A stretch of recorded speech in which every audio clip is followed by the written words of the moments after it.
नमस्कार दोस्तों। एक बार फिर से आप सभी का स्वागत है हमारी कक्षा यूट्यूब चैनल पर। और आज हम पढ़ेंगे पीवाईक्यू सीरीज में राजनीति विज्ञान का अंतिम चैप्टर, भारतीय राजनीति नए बदलाव। आपकी ज़िंदगी में कोई बदलाव आए या नहीं आए, लेकिन 1990 के दशक के बाद से भारतीय राजनीति में कई नए बदलाव आए हैं। तो इन बदलावों से संबंधित प्रश्नों के बारे में हम इस वीडियो में चर्चा करने वाले हैं। और 2026 के ब्लूप्रिंट के अनुसार इस पार्ट से टोटल 6 नंबरों के प्रश्न आने वाले हैं। 2 सवाल आएंगे एमसीक्यू मल्टीपल चॉइस क्वेश्चन या बहुविकल्पीय प्रश्न। 2 सवाल आएंगे अति लघुतरात्मक प्रश्नों से और 1 सवाल आएगा लघुतरात्मक प्रश्नों से संबंधित। और इस वीडियो में हम चर्चा करेंगे पिछले 4 वर्षों के बोर्ड प्रश्नों के बारे में जो इस पार्ट से पूछे गए हैं पिछले 4 वर्षों के दौरान। तो बिना वक्त गवाए शुरू करते हैं। पहला प्रश्न, 1989 में बनी राष्ट्रीय मोर्चा सरकार का नेतृत्व किस प्रधानमंत्री ने किया? तो इसका उत्तर हो जाएगा वीपी सिंह हैं या विश्वनाथ प्रताप सिंह हैं। तो 1989 में होते हैं भारत में लोकसभा के चुनाव, और इन चुनावों में कांग्रेस सबसे बड़ी पार्टी के रूप में उभरती है, लेकिन कांग्रेस को इतनी सीटें नहीं मिलती हैं कि वे अपने बलबूते पर सरकार का निर्माण कर लें। यानी कांग्रेस को टोटल 197 सीटें मिलती हैं और वह बहुमत के आंकड़े से दूर रह जाती है। तो कांग्रेस को सत्ता से दूर रखने के लिए, सत्ता से बाहर रखने के लिए विपक्षी पार्टियां जो दक्षिणपंथी और वामपंथी पार्टियां होती हैं वह एक गठबंधन बनाती हैं, और उस गठबंधन का नाम होता है राष्ट्रीय मोर्चा। और इस मोर्चे का नेतृत्व करते हैं वीपी सिंह हैं या फिर विश्वनाथ प्रताप सिंह हैं। इसका उद्देश्य देख लीजिए, कांग्रेस को सत्ता से बाहर रखना था। और इसी मोर्चे की सरकार के दौरान भारत में मंडल आयोग की सिफारिशें लागू हुई थी, और जिसके तहत ओबीसी वर्ग को सरकारी नौकरियों में 27% आरक्षण मिला था। बढ़ते हैं अगले प्रश्न पर।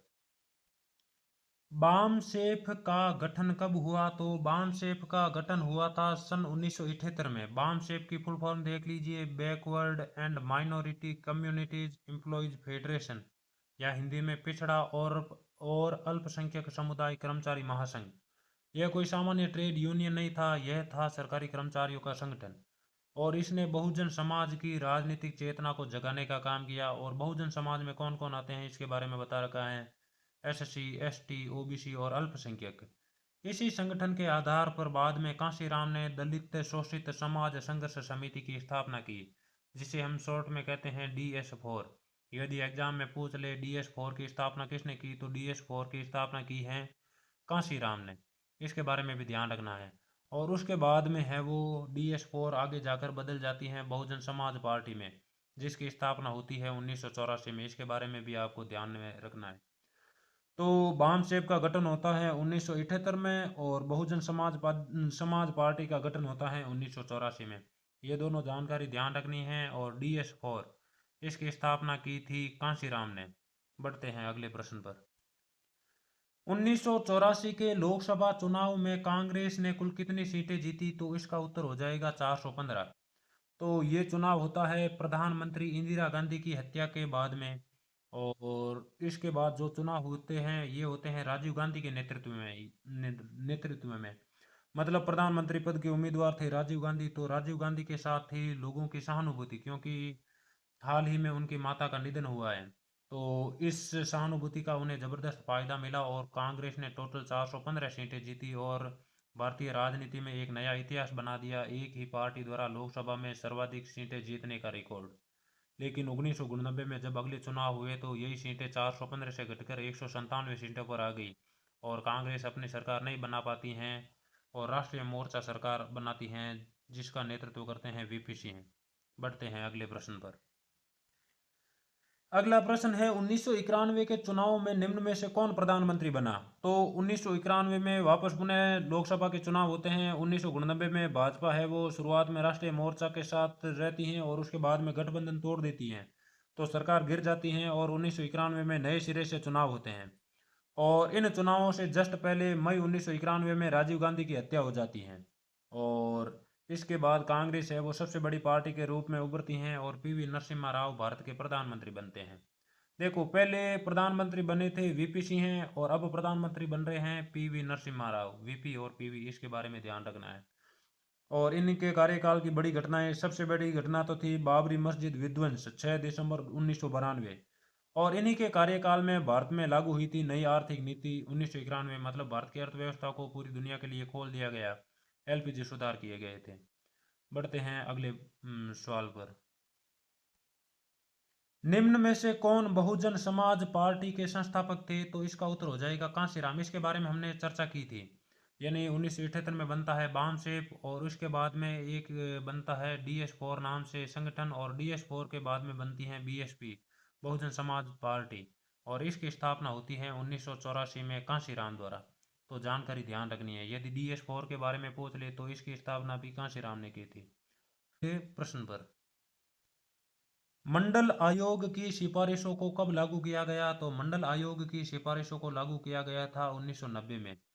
1990 में सरकार होती है VP सिंह की, और इन्हीं सरकार के दौरान 1990 में सरकारी नौकरियों में OBC को 27% आरक्षण मिलता है। मंडल आयोग की सिफारिशें लागू होती हैं। इसके बारे में हमने पीछे चर्चा की है। लागू करने वाले प्रधानमंत्री थे VP सिंह या विश्वनाथ प्रताप सिंह, और सरकार थी राष्ट्रीय मोर्चा सरकार। और इससे देश भर में हिंसक प्रदर्शन हुए, और इसे हमने मंडल मुद्दे के नाम से जाना। और इसी से संबंधित एक केस है इंदिरा साहनी केस। तो सुप्रीम कोर्ट ने नवंबर 1992 में इस फैसले को सही ठहराया। यानी जो सरकारी नौकरियों में OBC को 27% आरक्षण दिया है, इसे सुप्रीम कोर्ट ने कह दिया कि यह संविधान के विरुद्ध नहीं है। जो OBC को 27% आरक्षण मिलना चाहिए। तो ये जो केस संबंधित था, ये केस संबंधित था इंदिरा साहनी केस से। बढ़ते हैं अगले प्रश्न पर। राष्ट्रीय मोर्चा की सरकार कब बनी? तो राष्ट्रीय मोर्चा की सरकार बनी थी 1999 में। हमने सबसे पहले प्रश्न में चर्चा की थी, जब कांग्रेस को 197 सीटें मिलती हैं, लेकिन इतनी सीटें नहीं मिलती हैं कि वह अपने बलबूते पर सरकार का निर्माण कर लें। तो विपक्षी पार्टियां कांग्रेस को सत्ता से बाहर रखने के लिए एक गठबंधन बनाती हैं जिसका नाम होता है राष्ट्रीय मोर्चा, और इसकी सरकार बनती है 1999 में, और जिसका नेतृत्व करते हैं VP सिंह या विश्वनाथ प्रताप सिंह। बढ़ते हैं अगले प्रश्न पर। तो प्रश्न है, 1990 में राष्ट्रीय मोर्चा सरकार ने खाली जगह आयोग की सिफारिशों को लागू किया। तो इसका उत्तर हो जाएगा मंडल आयोग। अब मंडल आयोग का दूसरा नाम है दूसरा पिछड़ा वर्ग आयोग, या फिर OBC आयोग भी कह सकते हैं इसे। OBC आयोग, OBC।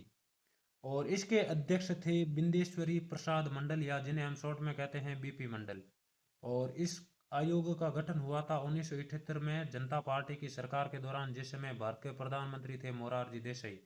और इसने अपनी रिपोर्ट सौंपी थी 1980 में, और इसकी सिफारिश को लागू किया गया था 1990 में। और सिफारिशों में मुख्य प्रावधान था OBC को 27% आरक्षण। और इससे संबंधित एक केस भी हुआ था जिसका नाम था इंदिरा साहनी केस, और जिसमें सुप्रीम कोर्ट ने कहा था कि जो सरकार ने OBC को 27% आरक्षण दिया है, वह आरक्षण एकदम सही है। बढ़ते हैं अगले प्रश्न पर। 2004 के लोकसभा चुनाव में खाली जगह गठबंधन की सरकार बनी। तो इसका उत्तर हो जाएगा UPA गठबंधन, या संयुक्त प्रगतिशील मोर्चा, या संयुक्त प्रगतिशील गठबंधन। तो इसका पूरा नाम देख लीजिए, यूनाइटेड प्रोग्रेसिव अलायंस, या संयुक्त प्रगतिशील मोर्चा, या संयुक्त प्रगतिशील गठबंधन। इसका नेतृत्व किया था कांग्रेस पार्टी ने, और वाम दलों ने इसे बाहर से समर्थन दिया था, और प्रधानमंत्री बने थे डॉक्टर मनमोहन सिंह। और यह राज्य मतलब राष्ट्रीय जनतांत्रिक गठबंधन की हार के बाद बना था। यानी 1998 से लेकर 2014 तक की राजनीति में, या वर्तमान समय तक मान सकते हैं, भारत में दो प्रकार के गठबंधन चर्चा में थे। एक तो गठबंधन था NDA, और एक गठबंधन था UPA।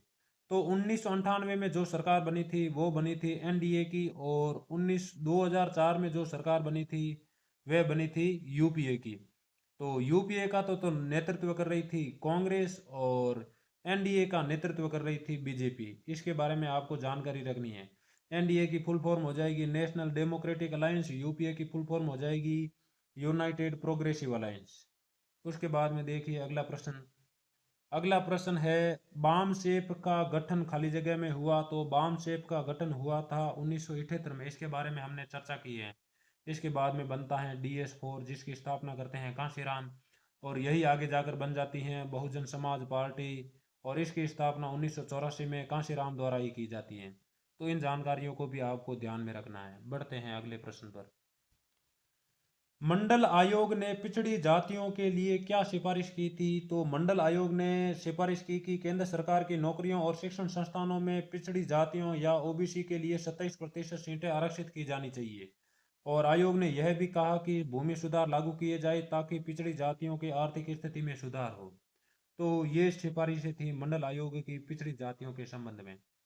अगला प्रश्न है, कांशीराम के दल बहुजन समाज पार्टी में बहुजन से क्या अभिप्राय है? तो बहुजन से अभिप्राय है अनुसूचित जाति, अनुसूचित जनजाति, अन्य पिछड़ा वर्ग और धार्मिक अल्पसंख्यक, इन सभी को बहुजन कहा जाता है।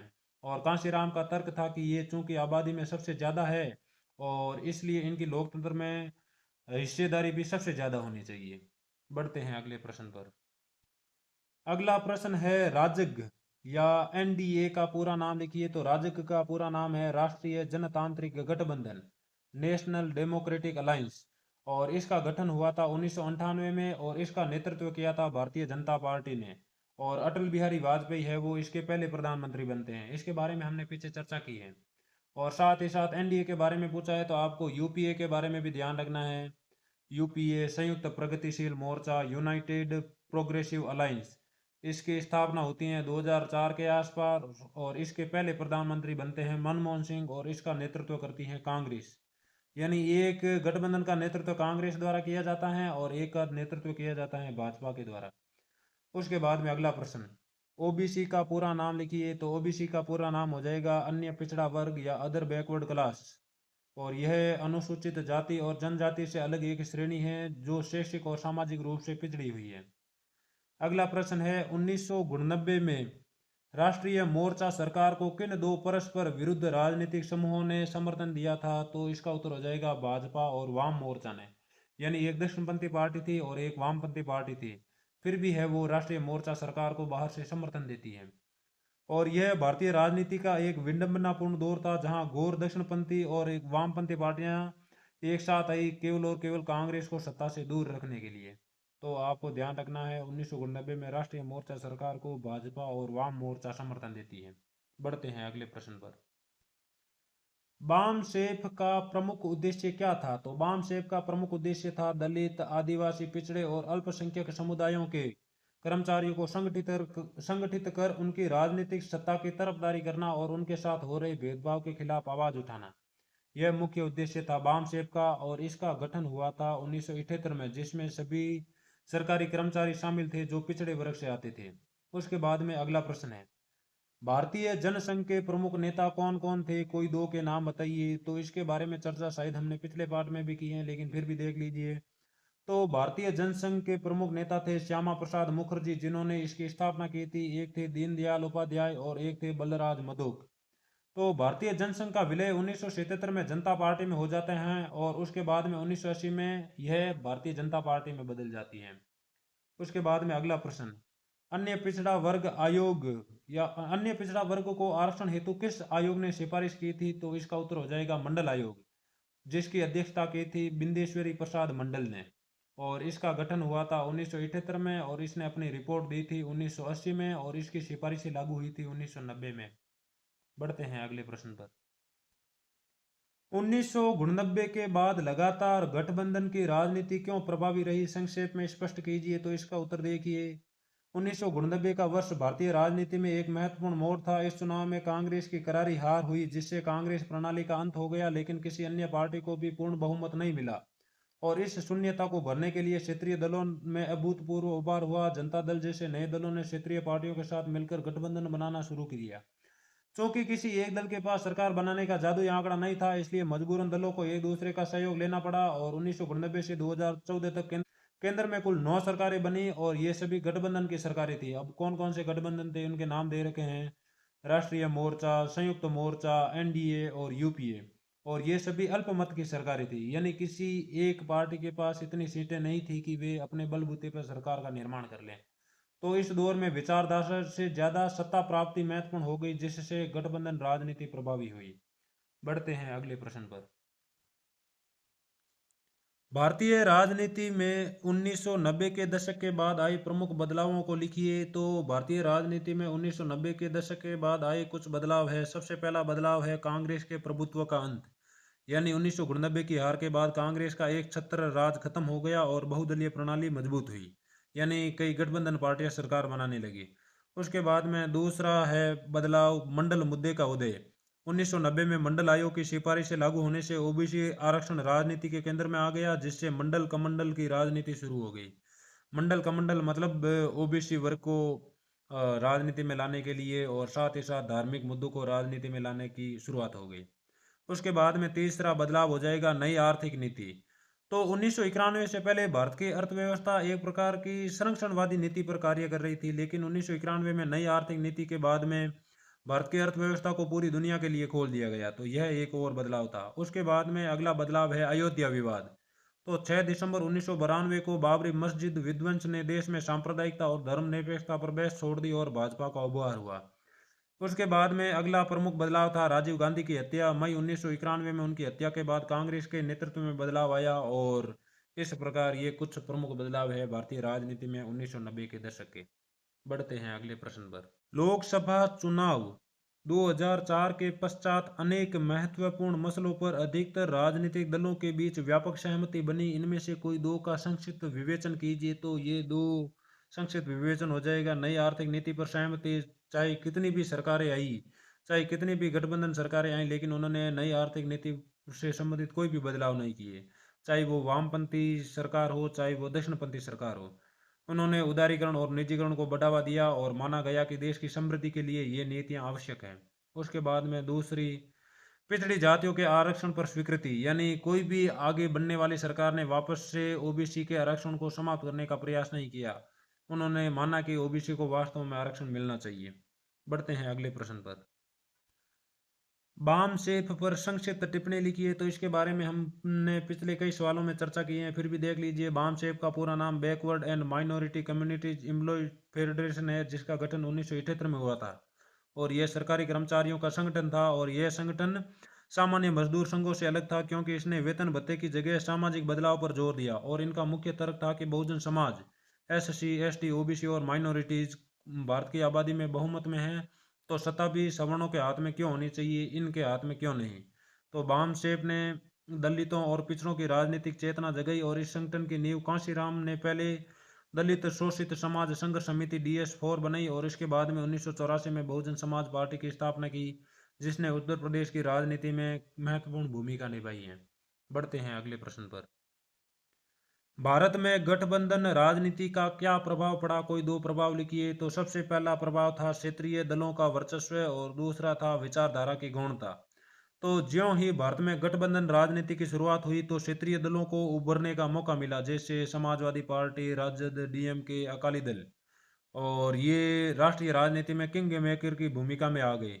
जो पहले मुद्दे राज्यों तक सीमित थे, अब वे राष्ट्रीय एजेंडा बनने लगे और केंद्र सरकार अब राज्य सरकारों की अनदेखी नहीं कर सकती थी। उसके बाद गठबंधन सरकारों में विचारधारा पीछे छूट गई, घोर विरोधी दल भी सत्ता के लिए साथ आने लगे। उदाहरण के लिए 1999 में भाजपा और वामपंथियों ने VP सिंह सरकार का समर्थन किया। इसी तरह भाजपा की हिंदुत्व विचारधारा से असहमत कई दलों ने NDA में शामिल होकर सरकार चलाई और राजनीतिक सिद्धांतों से हटकर व्यावहारिकता पर आधारित राजनीति को बढ़ावा मिला। बढ़ते हैं अगले प्रश्न पर। मंडल आयोग की प्रमुख सिफारिशें क्या थी? तो मंडल आयोग की प्रमुख सिफारिशें क्या थी, इसके बारे में देख लीजिए। तो सबसे पहले तो मंडल आयोग के बारे में जानकारी दे रखी है। 1978 में बिंदेश्वरी प्रसाद मंडल के नेतृत्व में मंडल आयोग की स्थापना की गई, जिसे दूसरा पिछड़ा वर्ग आयोग भी कहा जाता है। और 1980 में इसने अपनी रिपोर्ट सौंपी और 1990 में इसकी सिफारिशें लागू की गई। तो सबसे पहली सिफारिश थी आरक्षण से संबंधित। आयोग ने पाया कि पिछड़ी जातियां आबादी का बड़ा हिस्सा हैं, लेकिन प्रशासन में उनकी हिस्सेदारी बहुत ही कम है। अतः आयोग ने सिफारिश की कि केंद्र सरकार की नौकरियों और सार्वजनिक संस्थानों में अन्य पिछड़ा वर्ग के लिए 27% सीटें आरक्षित की जानी चाहिए। उसके बाद में दूसरी सिफारिश थी भूमि सुधार। आयोग ने माना कि पिछड़ेपन का कारण आर्थिक विपन्नता है, इसलिए व्यापक स्तर पर भूमि सुधार लागू की जाने की सिफारिश की गई ताकि इन वर्गों की आर्थिक स्थिति सुधरे। और उसके बाद में तीसरी सिफारिश थी शैक्षिक सुविधा। पिछड़ों के लिए विशेष शैक्षिक सुविधाएं और आर्थिक सहायता देने की बात कही गई थी। तो ये प्रमुख 3 सिफारिशें थी मंडल आयोग की ओबीसी को लेकर या दूसरे पिछड़े वर्ग आयोग की सिफारिशें। बढ़ते हैं अगले प्रश्न पर। गठबंधन की राजनीति के इस दौर में राजनीतिक दल विचारधारा को आधार बनाकर गठजोड़ नहीं करते हैं, इस कथन के पक्ष में तर्क दीजिए। तो इसके बारे में हमने पीछे कई बार चर्चा कर ली है कि 1989 में अलग अलग विचारधारा वाले दलों ने भी गठबंधन में भाग लिया और सरकारों का निर्माण किया। 1998 में भी यही हुआ। तो इसके बारे में आप देख लेना। आगे देखते हैं। आगे है निबंधात्मक प्रश्न, और इस पाठ से इस बार निबंधात्मक प्रश्न नहीं आएगा, लेकिन फिर भी आप पढ़ना चाहते हैं तो इसे पढ़ लेना। भारतीय राजनीति में 1990 के दशक के बाद आए प्रमुख बदलावों का विस्तार से वर्णन कीजिए। तो इसमें हो जाएगा कांग्रेस प्रणाली का पतन, मंडल मुद्दा, ओबीसी आयोग का उदय, जातियों की राजनीतिक चेतना, नई आर्थिक नीति, अयोध्या विवाद और हिंदुत्व गठबंधन का युग आदि। उसके बाद में देख लेते हैं कुछ महत्वपूर्ण बिंदु जो आगामी एग्जाम की दृष्टि से महत्वपूर्ण है। तो सबसे पहले बात करते हैं 1978 के बारे में। तो 1978 में हुआ था बामसेप का गठन, और इसी साल हुआ था मंडल आयोग का गठन। तो बामसेप और मंडल आयोग दोनों एक ही साल बने हैं 1978 में। उसके बाद में मंडल आयोग की रिपोर्ट सौंपी जाती है 1980 में। उसके बाद में 1984 बसपा की स्थापना बामसेप के आधार पर ही, कांशीराम द्वारा। और 1984 में ही होती है इंदिरा गांधी की हत्या, और 1984 के लोकसभा चुनाव में कांग्रेस को मिलती हैं 415 सीटें। उसके बाद में है 1989। तो 1989 में बनती है राष्ट्रीय मोर्चा सरकार वीपी सिंह के नेतृत्व में, और भारत में होता है गठबंधन युग की शुरुआत। उसके बाद में 1990। तो 1990 में होती है मंडल आयोग की सिफारिशें लागू। और उसके बाद में 1991। तो 1991 में नई आर्थिक नीति और राजीव गांधी की हत्या होती है। और 1992 बाबरी मस्जिद विध्वंस 6 दिसंबर को। फुल फॉर्म देख लेना, NDA, national democratic alliance, United progressive alliance, other backward class, और बाम शेप के बारे में देख लेना। और इसके साथ ही यह पाठ होता है पूरा। उम्मीद है यह आपके आगामी एग्जाम में मदद करेगा। धन्यवाद।